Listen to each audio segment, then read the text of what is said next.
dos de los obispos que habían allí se indignaron y entendieron que era un atropello, no solo contra la figura del Papa, sino contra la figura del líder de la Iglesia, que indistintamente estuviera equivocado o no, no merecía ese tipo de trato. Así es que ellos, cuando ven ese acto, empiezan a confrontar al pueblo y tienen éxito en la confrontación y logran que el pueblo se subleve a favor del Papa y echaron fuera a los franceses. Un mes más tarde, el Papa Bonifacio VIII murió. Ahora, fíjense lo interesante. Sí. Ahora, dice que aún después de su muerte, porque este era un tiempo de intriga, aún después de su muerte sus enemigos decían que se había suicidado para de esta manera restarle importancia a su función papal. Así es que, ¿ah? Sí, no, y bajo la tortura, que, además de que ya era un anciano, ya era un anciano cuando esto sucedió. Así es que hay que elegir un nuevo papa, y el nuevo papa elegido es uno de los dos cardenales que evitaron el atropello contra el papa Bonifacio VIII, que se llamaba Bocaccini y que tomó el nombre de Benito XI. Este era de origen dominico, y los dominicos, pues obviamente su función era una función evangelizadora, era una función más pastoral, era una función mucho más reconciliadora. Así que este Bocaccini se reconcilió con Felipe el Hermoso, les devolvió las tierras que Bonifacio le había quitado a los Colonna, perdonó a todos los enemigos de Bonifacio, excepto a Nogaret y a Sciarra, que fueron los que promovieron la agresión contra el Papa Bonifacio VIII. Pero desde luego, este Papa no tuvo mucho éxito, Benito XI, como Papa, pues Felipe seguía insistiendo que al Papa fallecido había que juzgarlo,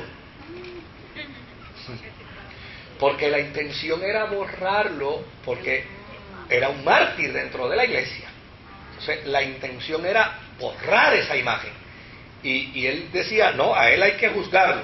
Entonces, desde luego, estaba mediando Benito XI con el rey Felipe el Hermoso ese proceso, porque él decía, mira, ¿para qué juzgarlo? Claro, ambos sabían el para qué de ambos, ¿no? Sabían que la intención era desacreditarlo, para que de esta manera todo lo que se había instituido por él y en él se viniera abajo.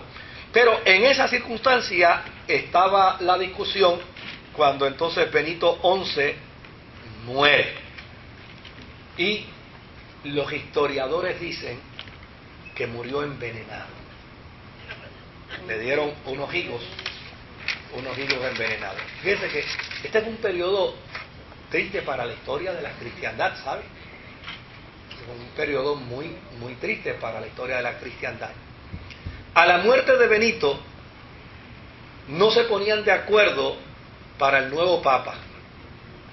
Unos querían un papa como Bonifacio, otros querían un papa dócil como Celestino, y finalmente se eligió a Beltrán de Got, que asumió el nombre de Clemente V.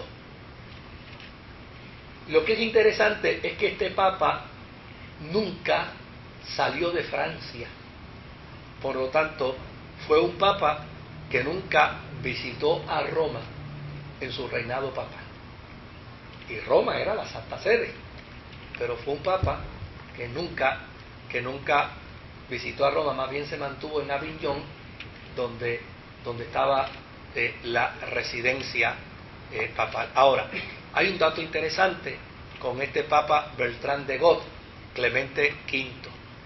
En su reinado papal nombró 24 cardenales, 23 eran franceses.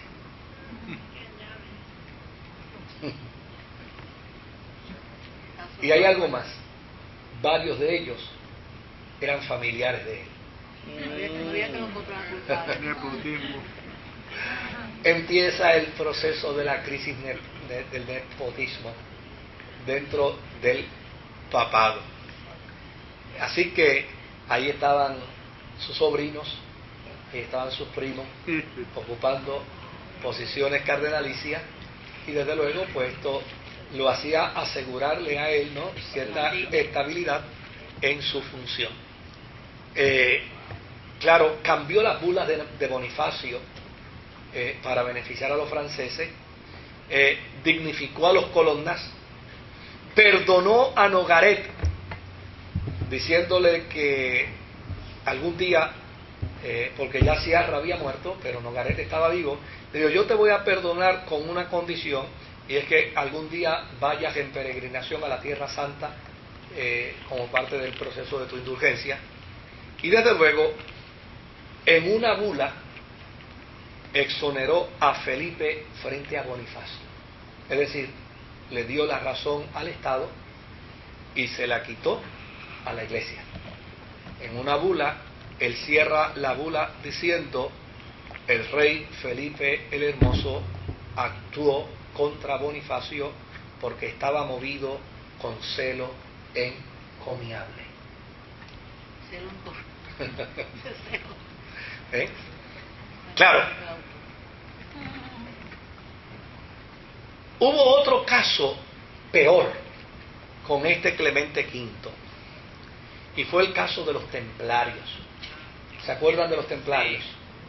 Aquella orden de hombres cruzados que juró fidelidad al Papa y que juró proteger la vida del Papa a costa de su propia vida.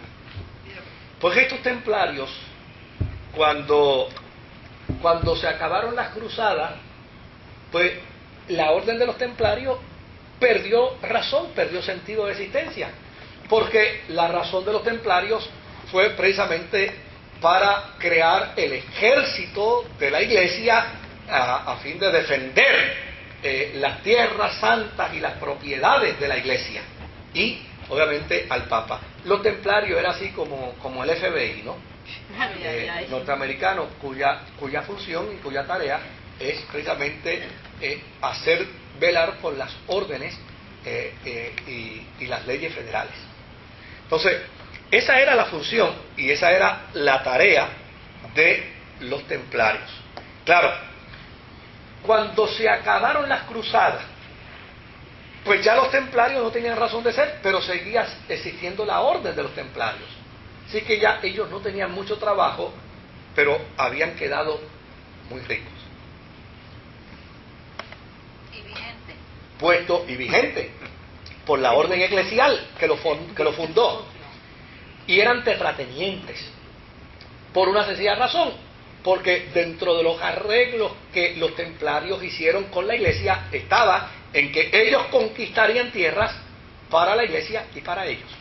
Ellos conquistarían fortuna para la Iglesia y para ellos. Así es que la Iglesia les tenía que pagar una comisión a ellos por su trabajo. El trabajo que ellos realizaron fue exitoso desde el punto de vista económico, desde el punto de vista de adquisición de tierra. Así es que ellos, cuando la orden ya no tiene razón de ser, pero tiene que existir porque ya necesariamente había sido invocada por la Iglesia, había sido creada por la Iglesia, ellos estaban retirados con sus tierras y con su capital. Ahora, la monarquía francesa estaba creciendo. Y desde luego los templarios respondían más al concepto feudal, más que al concepto burgués. Porque el concepto burgués ayuda ¿a qué? Ayuda al Estado y se ayudan ellos.